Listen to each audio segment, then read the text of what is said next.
Night operation ಮೂಲಕ H D. ಕುಮಾರಸ್ವಾಮಿಗೆ shock ಕೊಡೋದಕ್ಕೆ DK brothers ಮುಂದಾಗಿದ್ದಾರೆ. ಸಹೋದರನ ಗೆಲ್ಲಿಸಿಕೊಳ್ಳೋದಕ್ಕೆ ಮಿಡ್ ನೈಟ್ ಆಪರೇಷನ್ಗೆ ಇದೀಗ ಕೆಪಿಸಿಸಿ ಅಧ್ಯಕ್ಷ ಡಿಕೆ ಶಿವಕುಮಾರ್ ಮುಂದಾಗಿದ್ದಾರೆ. ತಡರಾತ್ರಿ ಎಚ್.ಡಿ.ಕೆ ಆಪ್ತರಿಗೆ ಗಾಳ ಹಾಕಿರೋದು ಗೊತ್ತಾಗ್ತಾ ಇದೆ. ಜೆಡಿಎಸ್ ಕಾರ್ಯಕರ್ತನನ್ನ ಬರಮಾಡಿಕೊಳ್ಳೋ ಕೆಲಸವನ್ನು ಮಾಡಿದ್ದಾರೆ. ಆ ಮೂಲಕ ಜೆಡಿಎಸ್ನ ಮನೋಬಲವನ್ನ ತಗ್ಗಿಸೋ ಕೆಲಸವನ್ನ ಕೂಡ ಕಾಂಗ್ರೆಸ್ ಪಾರ್ಟಿ ಈ ಮೂಲಕ ಮಾಡ್ತಾ ಇದೆ ಅನ್ನೋದು ಸ್ಪಷ್ಟ ಆಗ್ತಾ ಇದೆ. ನೋಡ್ತಾ ಇದ್ದೀರಾ ದೃಶ್ಯಾವಳಿಗಳನ್ನ, ಯಾರ್ಯಾರನ್ನ ಎಷ್ಟು ಪ್ರಮಾಣದಲ್ಲಿ ಸೆಳೆದುಕೊಂಡಿದ್ದಾರೆ ಅಂತ ಹೇಳಿ. ನೋಡಿ, ಈಗಾಗಲೇ ವಿಧಾನಸಭಾ ಚುನಾವಣೆ ಸಂದರ್ಭದಲ್ಲೂ ಕೂಡ ಅಷ್ಟೇ ರಾಮನಗರ ಇರ್ಬೋದು, ಚನ್ನಪಟ್ಟಣ ಇರ್ಬೋದು, ಇಲ್ಲೆಲ್ಲ ಜೆಡಿಎಸ್ನ ಕಾರ್ಯಕರ್ತರನ್ನೇ ಸೆಳೆಯೋ ಪ್ರಯತ್ನವನ್ನು ಮಾಡಿದ್ರು. ಇದು ಕೂಡ ಕುಮಾರಸ್ವಾಮಿ ಅವರನ್ನ ಕೆರಳಿಸಿತ್ತು. ಆಮೇಲೆ ಇದು ಒನ್ ಆಫ್ ದ ರೀಸನ್ ಈ ಮೈತ್ರಿ ಮಾಡ್ಕೊಳ್ಳೋದಕ್ಕೆ ಬಿಜೆಪಿ ಜೊತೆಗೆ. ಸೊ ಅದನ್ನು ಮುಂದುವರಿಸ್ತಾ ಇದ್ದಾರೆ.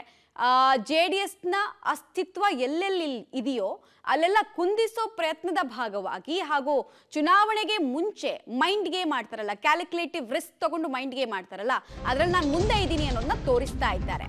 ಆಮೇಲೆ ಮುಂದುವರೆದ ಭಾಗವಾಗಿ ಎಚ್.ಡಿ.ಕೆ ಆಪ್ತರಿ ನಮ್ಮ ಪಕ್ಷವನ್ನ ಮೆಚ್ಚಿ ಬರ್ತಾ ಇದ್ದಾರೆ ಅಂತ ರಿಯಾಕ್ಷನ್ ಕೊಟ್ಟಿದ್ದಾರೆ.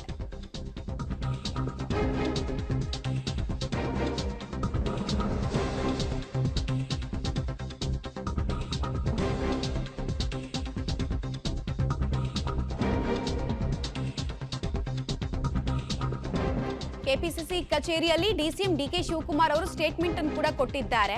ನಮ್ಮ ಪಕ್ಷದ ಸಿದ್ಧಾಂತ ಮೆಚ್ಕೊಂಡು ಬರ್ತಾ ಇದ್ದಾರೆ, ಇನ್ನು ಸಾಕಷ್ಟು ಜನ ಬರ್ತಾರೆ, ಕಾಂಗ್ರೆಸ್ ಸೇರ್ತಾರೆ ಅಂತ ಕೂಡ ಭವಿಷ್ಯವನ್ನು ನುಡಿತಾ ಇದ್ದಾರೆ. ಅವರನ್ನು ನಾನು ಸ್ವಾಗತಿಸ್ತೀನಿ ಅಂತ ಕೆಪಿಸಿಸಿ ಅಧ್ಯಕ್ಷ ಡಿಕೆ ಶಿವಕುಮಾರ್ ರಿಯಾಕ್ಷನ್ ಕೊಟ್ಟಿದ್ದಾರೆ. ಫಸ್ಟ್ ರಿಯಾಕ್ಷನ್ ನೋಡ್ಕೊಂಡು ಬರೋಣ. ಚನ್ನಪಟ್ಟಣಕ್ಕೆ ಜನತಾದಳದಿಂದ ಎಲ್ಲ ಜನತಾದಳದ ಕಾರ್ಯಕರ್ತರು, ಮುಖಂಡರುಗಳು, ಶಿವಣ್ಣವರು ಮತ್ತು ಅವರ ತಂಡದವರು ಸುಮಾರು ಒಂದು 300 ಜನಕ್ಕೂ ಹೆಚ್ಚು ಕಾರ್ಯಕರ್ತರು, ಪಟ್ಟ ಕುಮಾರಸ್ವಾಮಿ ಅವರ ಬೆಂಬಲಿಗರವರೆಲ್ಲ ಅವರು ಇವತ್ತು ನಮ್ಮ ಪಕ್ಷನ ಸೇರ್ಪಡೆಯಾಗಿದ್ದಾರೆ. ಸೊ ಇಂಥ ಮೊನ್ನೆ ರಾತ್ರಿ ಕೂಡ ಸುಮಾರು 11-12 ಜನ ಕೌನ್ಸಿಲರ್ಸ್ ಕೂಡ ಬಂದಿದ್ದರು. ಆ ರೀತಿ ಪ್ರತಿದಿನವೂ ಸಾವಿರಾರು ಜನ ಸೇರಿದ್ದಾರೆ. 4-5 ಸಾವಿರ ಜನ ಈಗಾಗಲೇ ಚನ್ನಪಟ್ಟಣ 1ರಲ್ಲೇ ನಮ್ಮ ಪಕ್ಷಕ್ಕೆ ಸೇರ್ಪಡೆ ಆಗಿದ್ದಾರೆ. ರಾಜರಾಜೇಶ್ವರಿನಗರದಲ್ಲಿ ಸೇರ್ಪಡೆ ಆಗಿದ್ದಾರೆ, ಆನೇಕಲ್ ಸೇರ್ಪಡೆ ಆಗಿದ್ದಾರೆ, ರಾಮನಗರದಲ್ಲಿ ಸೇರ್ಪಡೆ ಆಗಿದ್ದಾರೆ, ಎಲ್ಲ ಕಡೆ ಮಾಗಡಿಯಲ್ಲಿ ಸೇರ್ಪಡೆ ಆಗ್ತಾಯಿದ್ದಾರೆ, ಕುಣಗಲಲ್ಲಿ ಸೇರ್ಪಡೆ ಆಗ್ತಾಯಿದ್ದಾರೆ. ಸೊ ಎಲ್ಲರೂ ಕೂಡ ಈ ಸಂದರ್ಭದಲ್ಲಿ ನಾನು ಸ್ವಾಗತ ಮಾಡ್ತೇನೆ. ಮತ್ತು ನಮ್ಮ ಚನ್ನಪಟ್ಟಣ, ರಾಮನಗರದವ್ರಿಗೆ ವಿಶೇಷವಾಗಿ ಮತ್ತು ಮಾಗಡಿಯವ್ರಿಗೆ ನಾನು ಕುಣಗಲ್ ಅವ್ರಿಗೆ ಹೇಳೋದು, ನಿಮ್ಮ ಟೈಮ್ ವೇಸ್ಟ್ ಮಾಡ್ಕೋಬೇಡಿ. ಡೀಟೇಲ್ಸ್ ಕೊಡ್ತಾರೆ ಸುಕೇಶ್. ಬಹಳ ಮುಖ್ಯವಾಗಿ ಚುನಾವಣೆಗೂ ಮುಂಚೆ ಮಾನಸಿಕವಾಗಿ ಕೂಡ ಜೆಡಿಎಸ್ನ ಕುಗ್ಗಿಸಬೇಕು ಅಂತ ಟೊಂಕ ಕಟ್ ನಿಂತಂಗಿದೆ ಡಿಕೆ ಶಿವಕುಮಾರ್ ಅವರ ಮಿಡ್ ನೈಟ್ ಆಪರೇಷನ್. ಇನ್ನೂ ಎಷ್ಟು ಜನ ಹಾಗಾದ್ರೆ ವಲಸೆ ಬರೋ ಸಾಧ್ಯತೆ ಇದೆ? ಇದನ್ನು ತಡೆಯೋ ಪ್ರಯತ್ನ ಹೇಗಾಗ್ತಾ ಇದೆ ಮೈತ್ರಿ ಭಾಗದ ನಾಯಕರಿಂದ?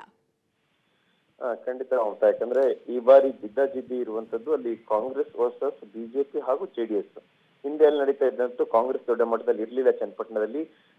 ಅದಕ್ಕೆ ಕೌಂಟರ್ ಆಗಿ ಜೆಡಿಎಸ್ ಮತ್ತು ಬಿಜೆಪಿ ನಡುವೆ ಅಂದ್ರೆ ಯೋಗೇಶ್ವರ್ ವರ್ಸಸ್ ಕುಮಾರಸ್ವಾಮಿಯ ಜಿದ್ದಾಜಿದ್ದಿ ಇತ್ತು. ಆದ್ರೆ ಈ ಬಾರಿ ಬೆಂಗಳೂರು ಗ್ರಾಮಾಂತರದ ಗೆಲುವಿಗೆ ದೊಡ್ಡ ಮಟ್ಟದ ಆಪರೇಷನ್ ಸೇರಿದಂತೆ ಏನೆಲ್ಲ ಪ್ರಯತ್ನ ಕೆಲವರು ಮಾಡ್ತಿರುವಂತ ಕಾಣ್ತದೆ. ಹಾಗಾಗಿ ಮಿಡ್ ನೈಟ್ ಆಪರೇಷನ್ ಅನ್ನ ಡಿಸಿಎಂ ಡಿಕೆ ಶಿವಕುಮಾರ್ ಅವರು ಮಾಡದಂತೆ ಕಾಣಿಸ್ತದೆ. ಜೆಡಿಎಸ್ ನ ಸಾಕಷ್ಟು ಪ್ರಭಾವಿ ನಾಯಕರನ್ನು ಒಳಗೊಂಡಂತೆ ದೊಡ್ಡ ಕಾರ್ಯಕರ್ತರ ಗುಂಪೊಂದನ್ನ ತಡರಾತ್ರಿ 11:30 ನಂತರದಲ್ಲಿ ಕೆಪಿಸಿಸಿ ಕಚೇರಿಯಲ್ಲಿ ಪಕ್ಷ ಸೇರ್ಪಡೆ ಕಾರ್ಯಕ್ರಮವನ್ನು ಮಾಡ್ಕೊಂಡಿದ್ದಾರೆ. ಅಲ್ಲಿ ಅವ್ರನ್ನ ಕಾಂಗ್ರೆಸ್ ಪಕ್ಷಕ್ಕೆ ಸೇರಿಸ್ಕೊಂಡಿದ್ದಾರೆ. ಬಹುಶಃ ಇದೇ ರೀತಿ ಇನ್ನಷ್ಟು ಆಪರೇಷನ್ಗಳನ್ನ ಎರಡೂ ಕಡೆಯಲ್ಲೂ ನಡೆಯುವಂತ ಸಾಧ್ಯತೆ ಇದೆ. ಯಾಕಂದ್ರೆ ಒಂದಕ್ಕೆ ಒಂದು ರಿಯಾಕ್ಷನ್ ಕೌಂಟರ್ ಇದ್ದೇ ಇರುತ್ತೆ.